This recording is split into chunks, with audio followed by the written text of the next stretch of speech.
Désignée comme la culture du XXIe siècle par l'Organisation des Nations Unies pour l'alimentation et l'agriculture, FAO, pour sa résilience face au changement climatique, sa capacité de relever le défi alimentaire, le manioc est vital pour les populations africaines. Nous sommes le 8 avril, au lancement des activités de la campagne de sensibilisation multidimensionnelle aux maladies virales du manioc dénommée « Ensemble, sauvons notre manioc ». Le professeur Adjata Kosikuma Djodji, chef d'orchestre de cette cérémonie, a minutieusement tout schématisé avec son équipe pour ne rien laisser au hasard.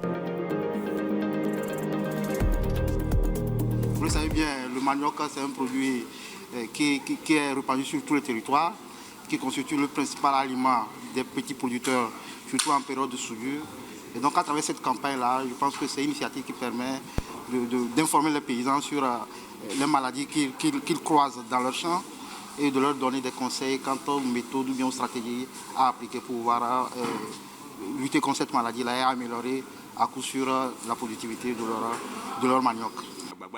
Je pense que nos chercheurs de l'université font de grands efforts pour nous trouver des médicaments, des produits qui nous permettront de lutter contre ces virus dans nos champs de manioc. Tout ce que nous pouvons faire, c'est de les encourager davantage.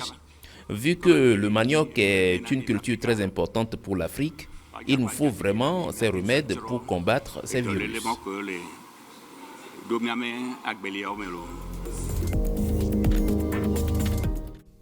Nous sommes le 19 avril 2022.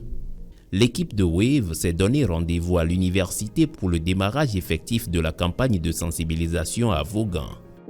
Cette phase de la campagne réunit comme au précédent plusieurs personnalités du domaine agricole, des producteurs, les autorités politiques et traditionnelles. Au nom du directeur exécutif du programme Wave, professeur Pita Justin, et à mon nom personnel, professeur Adjata Djodji, nous vous souhaitons la bienvenue à cette campagne de sensibilisation multidimensionnelle aux maladies virales du manioc. Dans un futur très proche, cette formation que Wave va donner aujourd'hui va permettre à nos champs de manioc de bien produire. En Afrique de l'Ouest, nous avons le CMD, Cassava Mosaic Disease, ou la mosaïque africaine du manioc. C'est ça qui existe et c'est ce que nous connaissons. Nous connaissons les virus là, et leurs variants qui sont derrière les symptômes. Et parmi un des variants, il y a un qui est très dangereux. Ça avait sévi en Ouganda. Dans les années 90, il y a eu 3000 morts.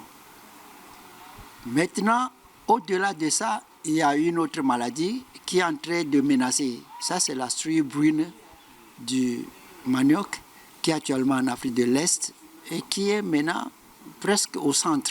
Bien que la maladie, la seconde maladie, n'est pas encore au Togo, Wave va dévancer les choses pour informer les producteurs sur quoi faire au cas où cette maladie venait et comment faire si déjà, comme on a déjà la mosaïque chez nous, comment faire pour réduire l'intensité ou bien la sévérité de cette maladie.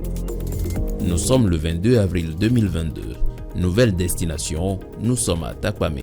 En effet, l'agriculture en général et du manioc en particulier est une activité première dans la région des plateaux, nous confie une conseillère municipale.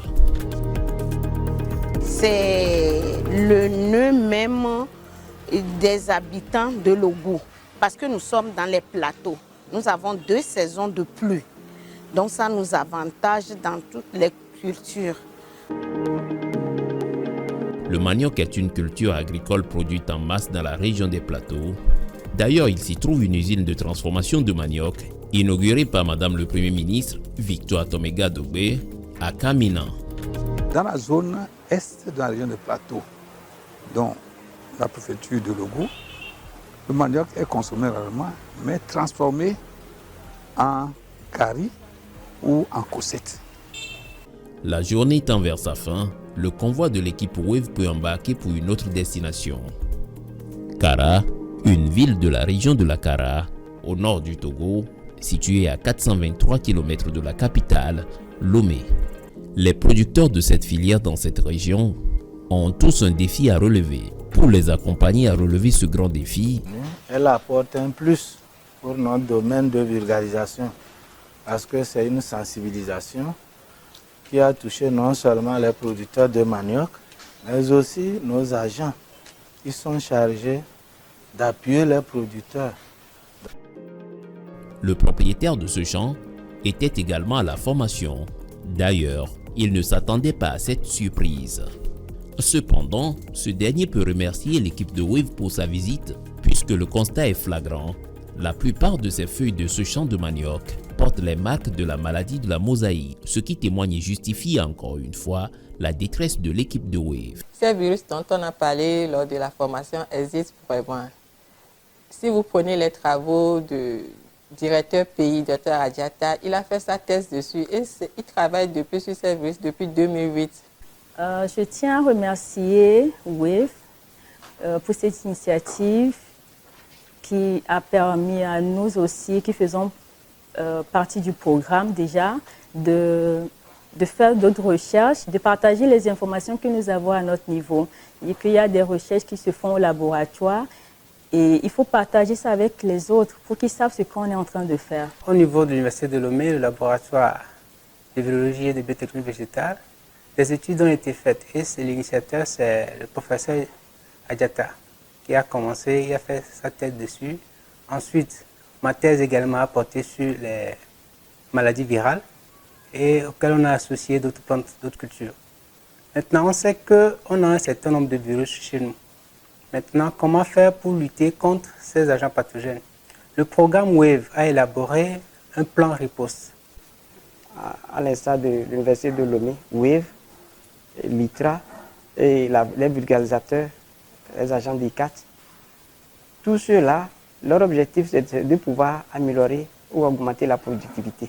Donc je ne peux que d'abord féliciter mes collègues et féliciter celui qui nous a envoyé. C'est après tout le directeur exécutif du Centre régional d'excellence, professeur Pita Justin, qui nous a envoyé. Donc je le félicite pour ça. De Lomé à Kara, rien n'a été négligé dans l'organisation de cette campagne.